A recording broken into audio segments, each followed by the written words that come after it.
아멘. 하나님 말씀 보겠습니다. 시편 104편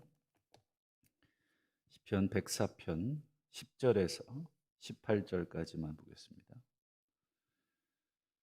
구약성경 878쪽쯤 되겠습니다. 시편 104편 10절에서 18절 한 절씩 교독합니다. 여호와께서 샘을 골짜기에서 솟아나게 하시고 산 사이에 흐르게 하사 각종 들짐승에게 마시게 하시니 들나귀들도 해갈하며 공중의 새들도 그 가에서 깃들이며 나뭇가지 사이에서 지적이 있는도다. 그가 그의 누각으로부터 산에 물을 부어주시니 주께서 하시는 일의 결실이 땅을 만족시키 주시는도다. 그가 가축을 위한 풀과 사람을 위한 채소를 자라게 하시며 땅에서 먹을 것이 나게 하셔서 사람의 마음을 기쁘게 하는 포도주와 사람의 얼굴을 윤택하게 하는 기름과 사람의 마음을 힘있게 하는 양식을 주셨도다. 여호와의 나무에는 물이 흡족하며 곧 그가 심으신 레바논 백향목들이로다. 새들이 그 속에 깃들이며 학은 잣나무로 집을 삼는도다. 함께 보시죠. 높은 산들은 사냥을 위함이요 바위는 너구리의 피난처로다. 아멘. 할렐루야. 오늘 또 귀한 하루 하나님께서 저희들에게 허락하신 줄로 믿고 오늘 하루도 기도로 감사로 시작하실 수 있기를 주의 이름으로 축원합니다. 오늘 함께 보신 본문을 중심으로 자연을 통해 하나님을 보는 방법, 자연을 통해 하나님을 보는 방법이라는 제목으로 잠시 은혜를 나누겠습니다. 요즘 얼마나 참 좋은 날씨인가. 코로나 빼고 미세먼지 빼면 참 너무너무 좋은 날씨가 아닐 수가 없습니다. 이제 꽃이 만발하고 또 질 꽃들은 지고 있지만 또 새로운 꽃들이 또 피어나고 또 나무 잎들이 그냥 연녹색의 아주 큰 잎들이 또 올라오고 정말 자연을 이렇게 보고 있노라 하면 정말 신비가 자연의 신비가 좀 놀랍다 하는 생각을 하게 됩니다.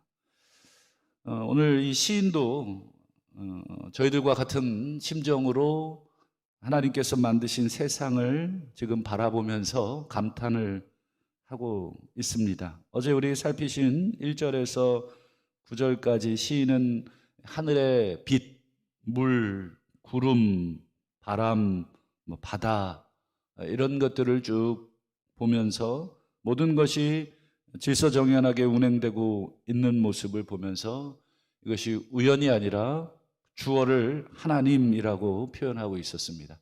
하나님께서 그렇게 하고 계신다 하고 노래를 하고 있었습니다.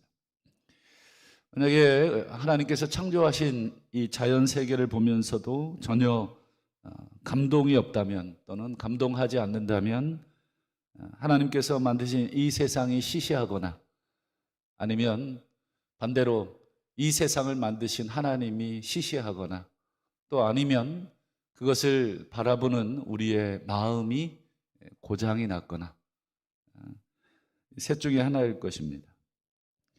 시인은 계속해서 오늘 본문을 보시면 하나님께서 만드신 자연 세계를 꼼꼼하게 세심하게 들여다보면서 하나하나 그냥 고백합니다. 그냥 여기 꽃이 있네. 와, 여기 물이 있네. 여기에 바위가 있네. 여러분, 이 고백 하나하나를 시인이 하나님을 생각하면서 그냥 하고 있는 것이죠. 그게 바로 신앙적 고백인데 우리 11절 한번 볼까요? 여호와께서 샘을 골짜기에서 솟아나게 하셨네. 그 다음에요, 산 사이에 샘이 흐르게 하시네. 11절에도 보면 각종 들짐승들의 그 물을 마시는 모습을 보면서 마시네가 아니라 마시게 하시네. 그 다음에요, 들나귀들도 해갈하게 하시네. 전부 다 사실은 그냥 자연의 그냥 섭리, 그냥 꽃이 이쁘네, 이게 아니라 하나님이 꽃을 피게 하셨네, 꽃이 참 이쁘게 피게 하셨네, 이런 고백들을 하고 있는 거죠. 그뿐 아니라 12절도 보시면 공중의 새들이 그 물가에 깃들게 하시고 나뭇가지 사이에서 이렇게 지저귀게 하신다. 샘이 있고 그다음에 짐승들이 먹고 목마름을 풀게 하면서 동시에 새들도 그 물가에서 깃들고 그 새들도 물로 그다음에 나뭇가지 사이에서 노래하게 하고 이 모든 것들이 그냥 일상을 보면서 하는 고백입니다. 뭐 여기에 뭐 대단한 신학적인 뭐 내용이 담긴 것이 아니라 그냥 보는 거죠. 보고 그냥 그대로 고백을 하는 것입니다.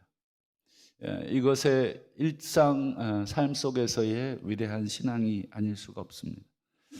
그리고 13절도 똑같습니다. 하나님이 그의 누각에서부터, 이때 누각이라고 하는 것은 고대 세계에는 하늘이 세 곳으로 이렇게 나누어져 있다 생각을 했는데 가장 높은, 우리 사도 바울도 표현했던 3층천, 가장 높은 곳에서부터 하나님이 산에 물을 부어 주신다.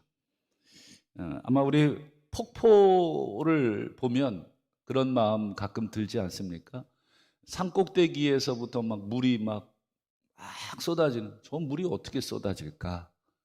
뭐 요즘 사람들은 뭐 자연과학 또는 이런 과학적 사고에서 저거는 뭐 어떤 원리에 의해서 올라오고 뭐 그렇게 막 분석하라는 뜻이 아니라 그냥 보고 신학적으로 그냥 뭐 또는 신앙적으로 그냥 보는 거죠. 하나님께서 저거 누각에서부터 물을 붓고 있구나.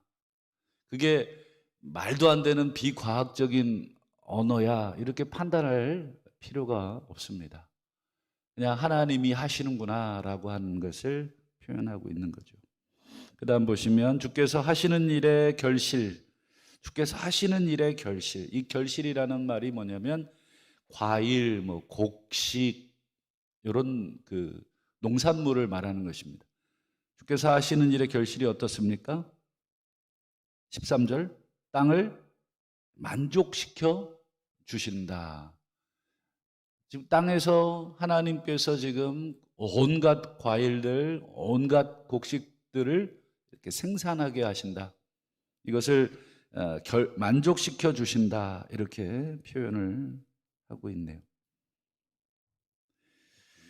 그 다음 14절도 볼까요? 그가 가축을 위한 풀, 사람을 위한 채소를 자라게 하신다.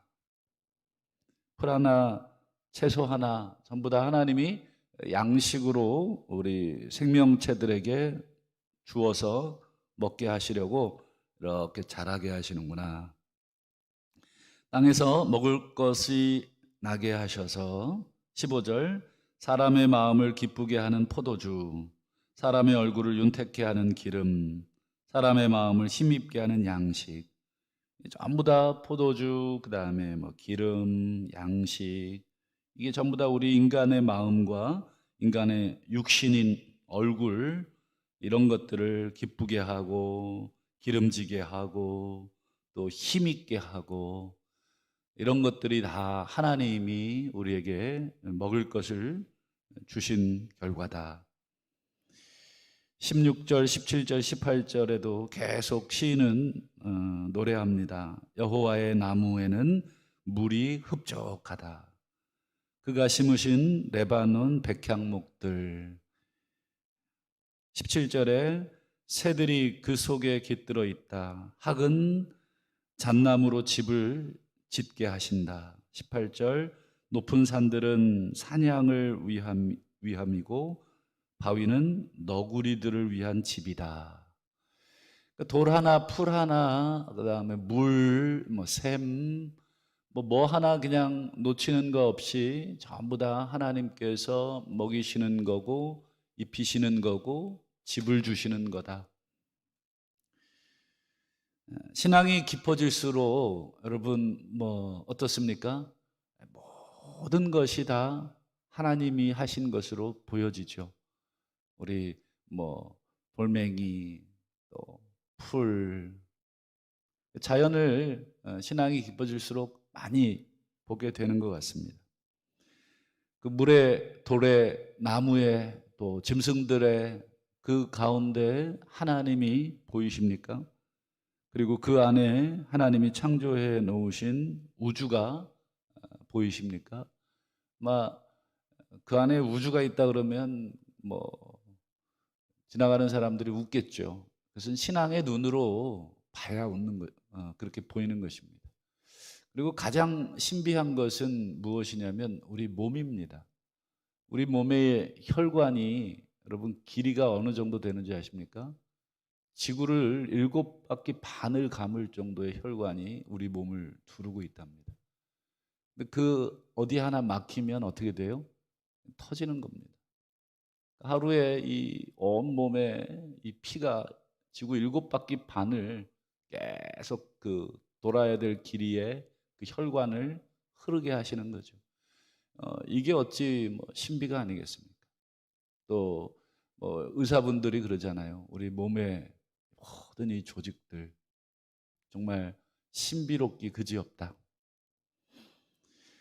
예전에 어떤 목사님이 쓰신 책 제목 중에 개나리는 근심하지 않는다라는 책 제목이 있습니다. 벌써 20년도 더 된 책인데요. 그 책을 이렇게 본 적이 있는데 그 책의 내용에 이런 내용이 나옵니다.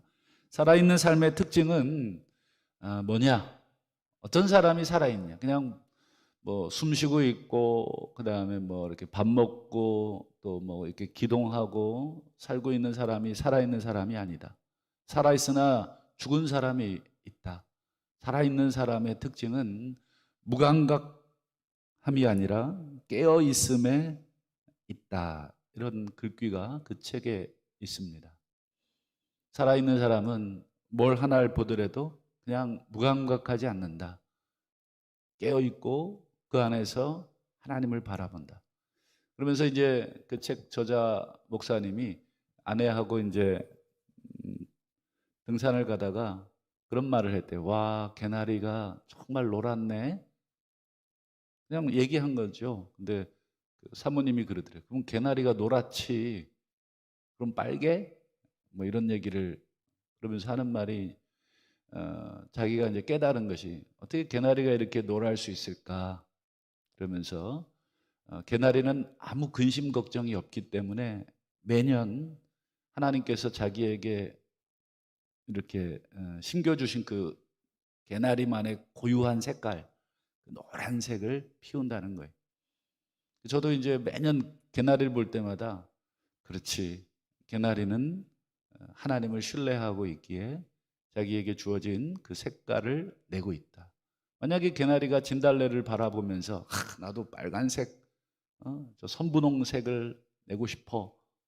만약에 이렇게 시기하고 질투하고 그거 부러워하면 개나리가 내년에는 이건 노란색도 아니고 분홍색도 아니고 희한한 색깔을 내지 않겠습니까? 그리고 아우 나는 노란색 싫어.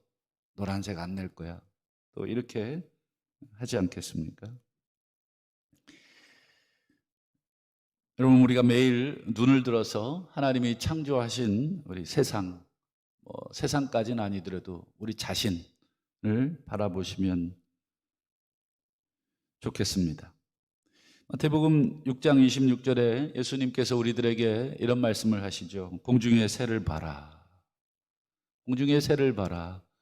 이 말의 의미는 무엇인가? 그냥 새 구경해라 하는 뜻이 아니라 거기에 하나님의 섭리를 보라 하는 깊은 통찰이 그 안에 있는 명령이었죠. 새들을 가만 보면 심지도 않고 거두지도 않고 창고에 모아들이지도 않지 않느냐. 새들이 들으면 서운할 수 있지만 우리 인간의 입장에서 심고 거두고 모으는 어떤 그 수고로움의 일상들을 새들은 하지 않는다는 것입니다. 이 새벽 예배 마치고 우리 아침에 이 새들이 지저귀지 않습니까? 그럼 바로 그냥 집에 들어가지 마시고 좀 새들을 좀 보고 가시면 좋겠습니다. 가만 생각해 보면 새들의 둥지는 뭐 우리처럼 뭐 먹을 것으로 가득 채우는 냉장고도 없고, 또 그들은 또 여러 가지 뭐 우리처럼 많은 것들을 쟁겨놓고 살지 않는 거, 그건 분명한 것 같습니다. 예수님이 그걸 보라 하신 이유는 하나님께서 이것들을 어떻게 기르시는가를 보라. 그러면서 결론적으로 뭐라고 하시냐면 너희들은 이것들보다 귀하지 않느냐.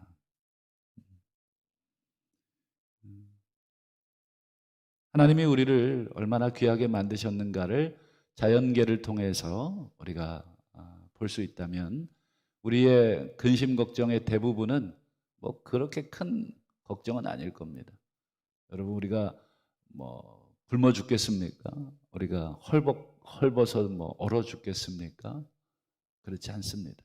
우리가 얼마나 더 많이 돈을 벌어야 되고 얼마나 더 많이 쟁겨놔야 우리 만족하겠습니까? 거기에는 탐욕만 가득한 것입니다. 얼마나 내 자녀들이 잘 돼야 여러분들이 뭐 우리 가문을 빛내겠습니까?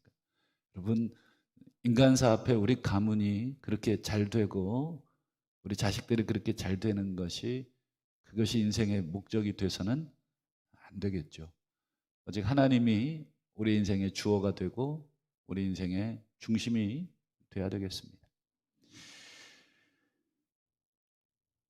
하나님께서 먹이시고 입히시는 우리의 삶을 보면서 다른 사람과 나 자신의 처지와 형편을 너무 비교해가면서 위축되지 마시고, 오직 하나님이 만드신 만물, 또 자연, 자신들에게 주어진 그 색깔과 모양으로 하나님을 찬양하고 있는 그 자연을 보면서 만물의 영장인 우리들에게도 하나님께서 만들어주신 우리들만의 고유한 색깔이 있다고 생각합니다.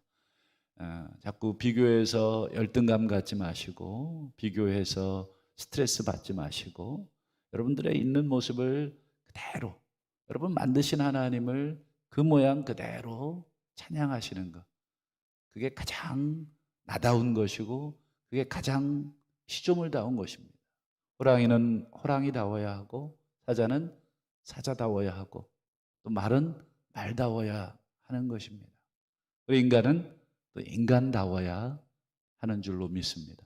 오늘 하루도 하나님이 만드신 이 모든 공기, 물 한 잔 마시면서도, 밥 한 공기 먹으면서도, 또 나물을 드시면서도 그 안에 하나님의 섭리를 잡수실 수 있는 우리 깊은 영성을 소유하시는 우리 오늘 하루 삶이 되시기를 주의 이름으로 축복합니다. 기도하겠습니다. 오늘 주신 말씀 붙들고 하나님이 써놓으신 이 자연계를 오늘 바라보면서 종일 하나님을 노래하고 고백하고 감탄해 할 때 하나님이 가장 기뻐하시고 또 우리에게 더 깊은 감사와 감탄을 채워주실 줄로 믿습니다.